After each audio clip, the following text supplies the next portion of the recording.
देव radio station में आप सभी का स्वागत है।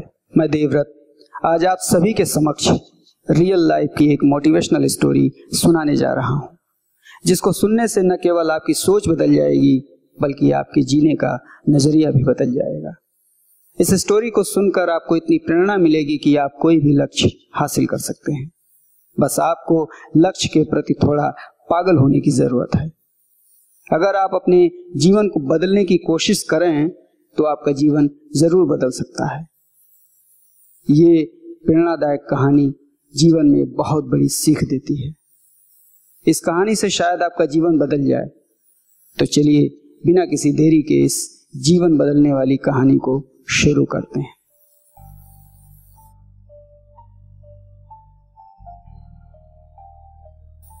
एक बार की बात है, एक मूर्तिकार मंदिर में जाकर मन्नत मांगता है और कुछ दिनों बाद उसकी मन्नत पूरी हो जाती है।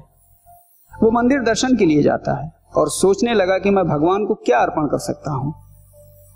सोचते सोचते उसके मन में विचार आता है कि मैं एक मूर्तिकार हूं, इस मंदिर के लिए मैं एक बहुत सुंदर मूर्ति बना सकता हूं। यह सोचकर वो मंदिर से बाहर आता है और पत्थर ढूंढने लगता है। अचानक उसकी नजर एक छोटे से पत्थर पर पड़ती है। वो सोचता है कि यह पत्थर छोटा है और इससे मूर्ति बहुत आसानी से बन जाएगी। वो पत्थर उठाकर मूर्ति बनाने लगता है। जैसे ही वो हथौड़ी से पत्थर पर मारना शुरू करता है, पत्थर रोने लगता है और वो चीख चीख कर कहने लगता है कि मुझे छोड़ दो, मुझे मूर्ति मत बनाओ, मुझे बहुत दर्द हो रहा है। पत्थर के बार बार कहने पर मूर्तिकार पत्थर को छोड़ देता है और दूसरा पत्थर ढूंढने लगता है। पास में ही पड़े एक बड़े पत्थर ने मूर्तिकार से कहा कि आप मुझे मूर्ति बना दो। मूर्तिकार ने कहा कि सोच लो, तुम बहुत बड़े हो, इसलिए तुमको चोट भी बहुत सहनी पड़ेगी, बहुत छीनी हथौड़ी खानी पड़ेगी। ये सुनकर उस बड़े पत्थर ने कहा, कोई बात नहीं, मैं सह लूंगा, लेकिन आपसे एक प्रार्थना है कि मुझे अच्छा आकार प्रदान करना ताकि लोग मुझसे प्रेम करें। मूर्तिकार ने फिर उस पत्थर को उठा लिया और छीनी हथौड़ी से आकार देने का काम शुरू कर दिया। कुछ दिनों के बाद वो पत्थर एक बहुत ही खूबसूरत मूर्ति बन गई। मूर्तिकार ने उस मूर्ति को मंदिर में बड़े ही धूमधाम से स्थापित की। उस स्थान के सभी लोग उस मूर्ति की पूजा करने लगे, तरह तरह के चढ़ावा चढ़ने लगे, उस पर फूलों का हार चढ़ाया जाने लगा। एक भक्त नारियल चढ़ाने के लिए आया। उसको नारियल फोड़ने के लिए कुछ मिल नहीं रहा था। तभी उसकी नजर उस छोटे से पत्थर पर पड़ती है जो मूर्ति बनने से डर कर रो रहा था। वो आदमी उस पत्थर को उठा लाया और मूर्ति के बगल में ही रखकर नारियल फोड़ देता है। उसके बाद से रोज हजारों भक्त उस पत्थर पर नारियल मार मार कर फोड़ते हैं और वो पत्थर रोज जोर जोर से रोता है। अब उस पत्थर को हर पल पीड़ा सहनी पड़ती है और वहीं पर उस बड़े पत्थर वाले मूर्ति को लोग बड़े ही स्नेह से पूजा करते हैं, आरती करते हैं, फूल चढ़ाते हैं।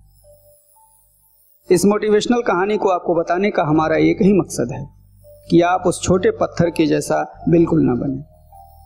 क्या आप उस छोटे पत्थर के जैसा बनना चाहेंगे जो थोड़ी सी दर्द से घबराता है, पीड़ा से बचता है, या फिर उस बड़े पत्थर के जैसा जो कुछ दिन का दर्द सहकर पूरा जीवन भगवान के रूप में पूजा जाता है? आप किस तरह का पत्थर बनना चाहते हैं? दोस्तों, आप एक बात का हमेशा ध्यान रखिए कि अगर आपके अंदर अपने जीवन को बदलने के लिए थोड़ा सा दर्द सहने का साहस नहीं है और आपको असफलता से डर लगता है, तो आप कभी उस मूर्ति के जैसा नहीं बन सकते जिसकी लोग पूजा करते हैं। आपको हर पल उस छोटे पत्थर की तरह जीवन भर ठोकरें ही खाना है।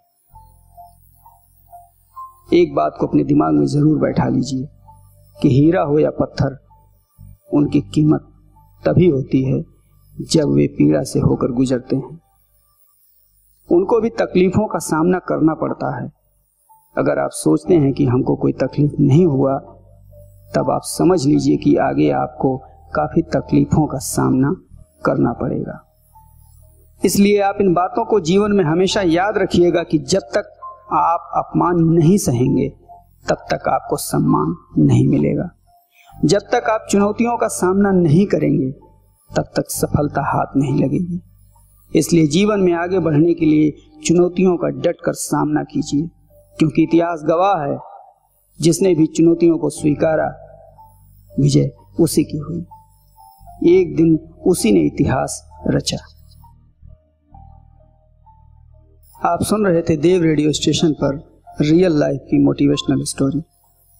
आप हमारे साथ बने रहने के लिए चैनल को सब्सक्राइब कर बेल आइकन को दबा लें और बने रहें हमारे साथ और रचनाओं का आनंद उठाते रहें।